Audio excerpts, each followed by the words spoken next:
talk about this girl, this not just this girl, but this podcasters. So they claimed that they know someone, or that they heard some news that IU and Jenny and other idols may be paid for a night. So they said that it doesn't matter who they are. And this girl in green specifically mentioned IU. Although, in all fairness to her, I don't think she was specifically saying it's IU. She's saying like any idol like IU. Like probably that IU was on top of her mind for, I mean, obvious reasons. She's one of probably the most popular K-pop idol, female K-pop soloist. So she mentioned that they can get paid 500,000 for a night. And do you know what that 500,000 will get them? And then this guy in black said that he saw a video, and his buddy, well, someone he went to a camp with, showed him a video, and it was Jenny, and that he paid her for a night. Okay, so obviously it caused an uproar in social media, obviously, right?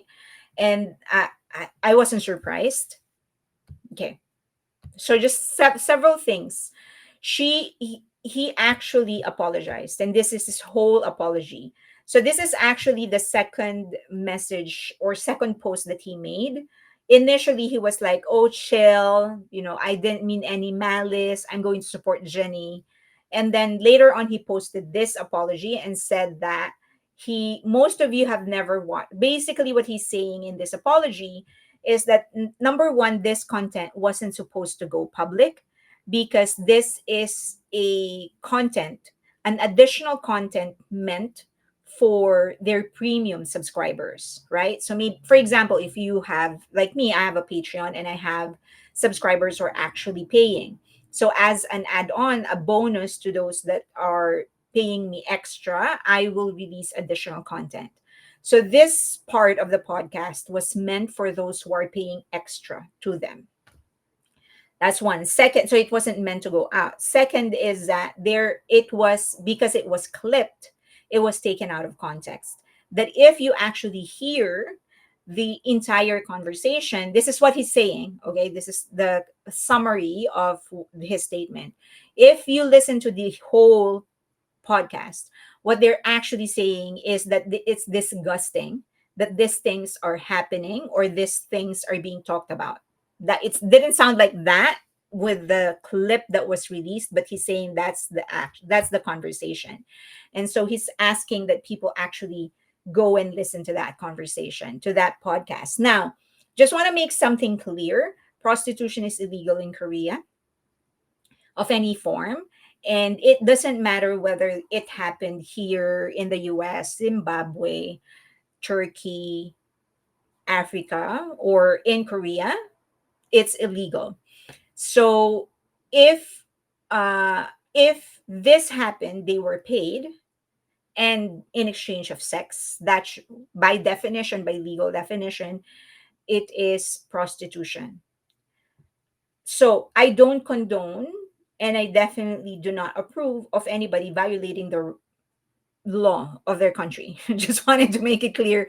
I'm not saying like, oh, it's okay, everybody should just get paid for sex. I'm not saying that. And also, like, I just don't agree with prostitution in general.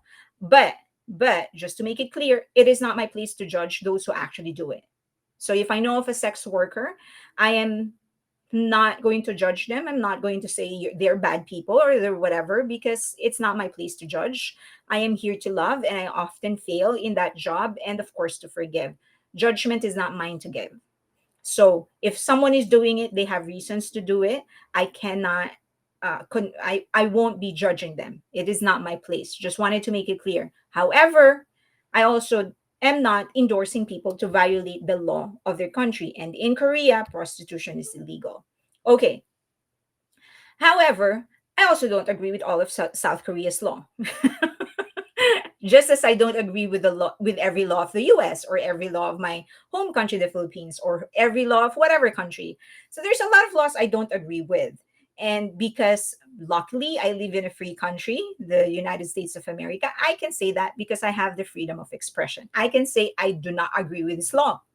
Now, it doesn't mean that I have the freedom to violate them. I just don't agree with it.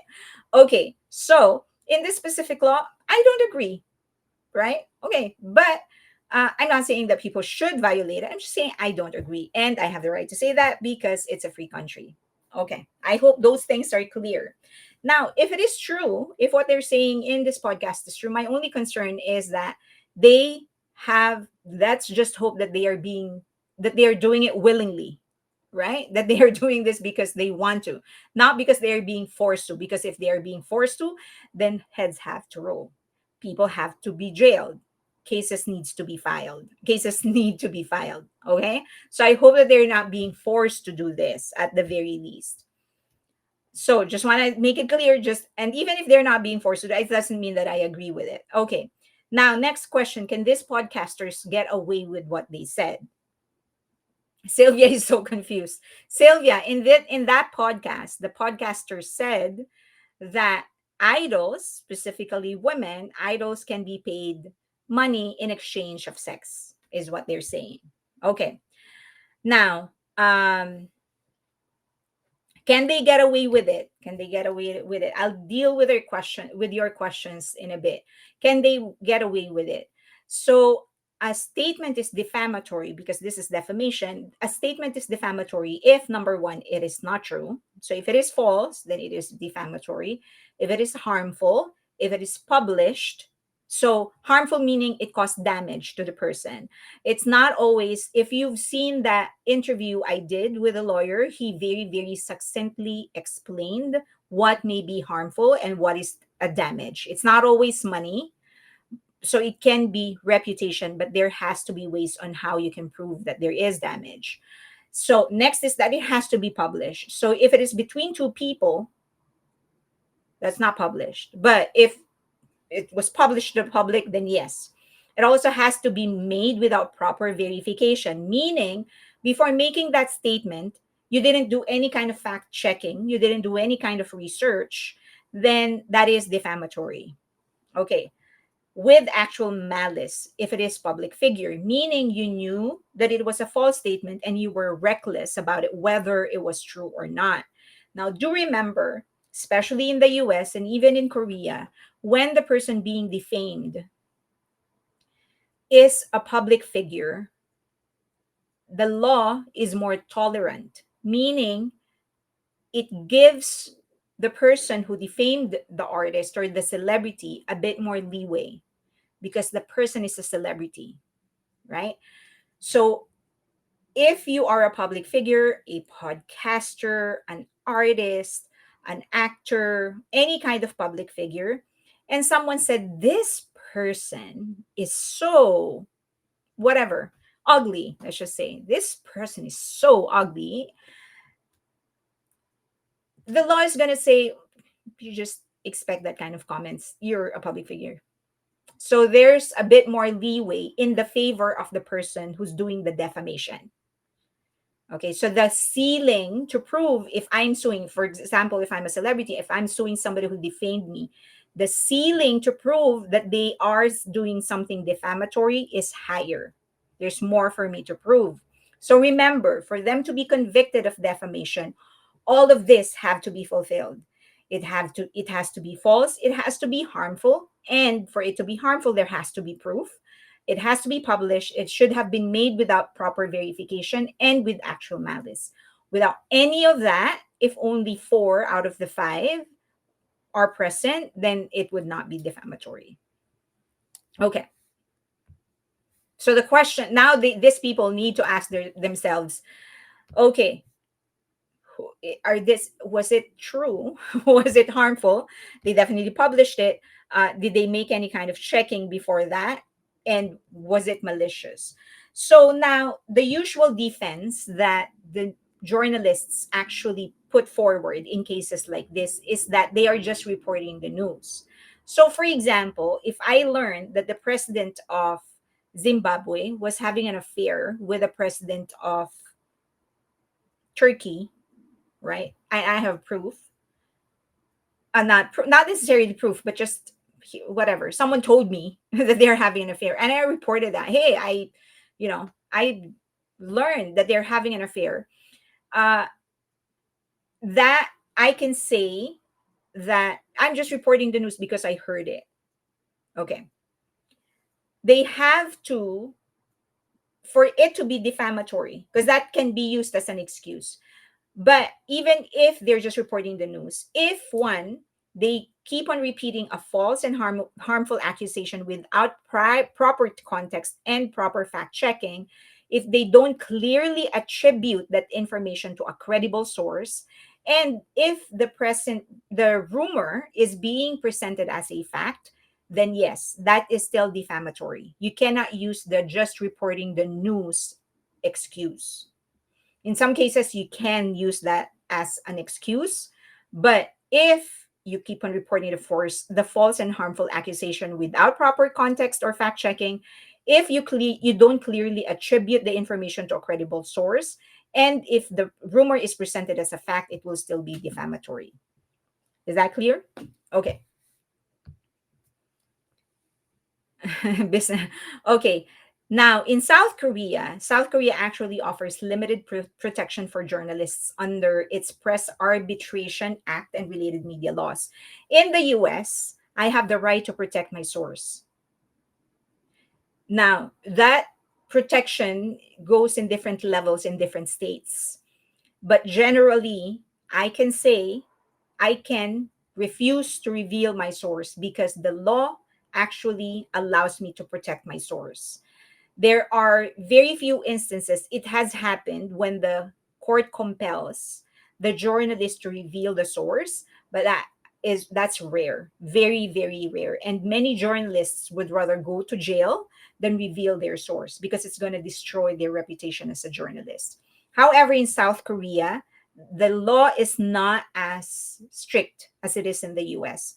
Courts can compel disclosure if the information is essential to the criminal investigation, cannot be obtained by other means, and for public interest. So in this case, if they say, I have a source, if this podcaster say that they have a source, and the court says, okay, reveal your source, and they refuse, this this will have to go through this test. Is it a criminal investigation? If it is not a criminal investigation, you cannot compel me to reveal my source. Can you obtain that information by other means? And is there a public interest at stake here? Or is it just the reputation of these idols? Okay. I hope that's clear. So these four cases now, so those are the things on the legal end. And just like my disclaimer on the case of Bang Shiyuk, I am not saying that this is a legal advice. This is just an initial research that you can use to do further research. Okay. Now, why my question beyond the legalities? Let's just assume that they actually have a reliable source and that they can present that source if the court compels them. My question is, if you know it is an illegal act, why not take legal action? Why do you broadcast this as a bonus for your paid subscribers? Why? Why? We know this is an illegal act in South Korea. So why don't you take legal action? Why take it into your podcast and destroy the lives of these women? Why? I can't think of any other acceptable reason why someone will say something like this so carelessly, so casually. If it is a legal act, take legal actions. Why do you broadcast it in a podcast for your paid subscribers? I can't wrap my head around it. I am a huge fan of IU. Um, I am not necessarily a fan of Jennie, but I still don't like what they did to her, specifically because she was the one mentioned. The guy claimed, I saw a video. I saw a video of Jennie and my friend, and the rest is history. Like you specifically said, you saw a video, which he later recanted, by the way. There's just no possible decent motive I can think of. If it is an illegal act, take it to the court. Why do this? So it's a little frustrating because celebrities are such easy targets. So it's just like nothing you can just say anything because the law favors heavily the ones that are defaming. So I understand that some podcasters have no intention of elevating their credibility. I understand that. I perfectly understand that. That they just are here, they're here because they just like talking, they like having an audience, but they don't necessarily want to elevate their credibility. But you shouldn't plunge your reputation either just for short-lived viral moment. Why say something like that and destroy your reputation? Now someone said like, no, the IU and Jennie should actually go through the same thing Suga went through. And I'm like, no, Suga shouldn't have gone through the things that she have gone through, that he has gone through, and this too shouldn't go through the things that they are going through right now. It's just, it's so vile and it's so indecent for me. If if they know for sure this was an illegal thing, they should have taken to the court instead of broadcasting it in the podcast.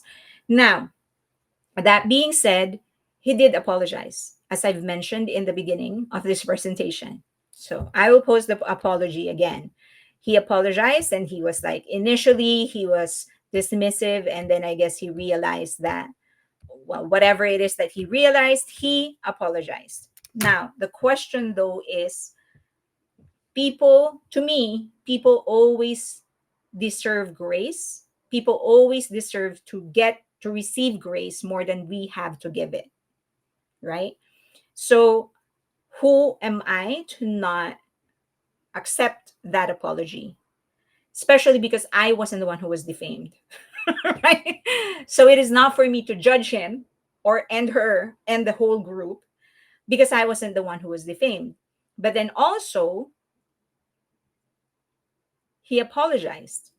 And to a certain degree, you do need to provide grace because, as I've said, people always have more right to receive grace and I have to give it. And also, I have been in a situation where I needed grace, did not deserve it, and was given grace. So that is it. That's the end of my rant. So let's go through some of your question. Are you hearing anything if IU or Jennie is suing? No, nothing yet. No word as to whether or not they're actually suing. No word as to whether or not they have made aware of this. I hope they were made aware of this so that at least they can take action. Okay. Another question. Two wrongs don't make it okay. At some point, things need to change. If we feel it was so horrendous, what happened, what Suga went through, why would any want that for another artist? Yeah, that I definitely agree. It still, I am still angry at what happened to Suga, but so right after what happened to Suga, that thing, um, that NCT member that is now in court for assault, for sexual assault, that happened, and it was so heavy for me, but I decided not to cover the case because I felt just like Suga, he was being judged before he had his day in court. So I won't do anything to others what I don't want done to the people that I care for or admire.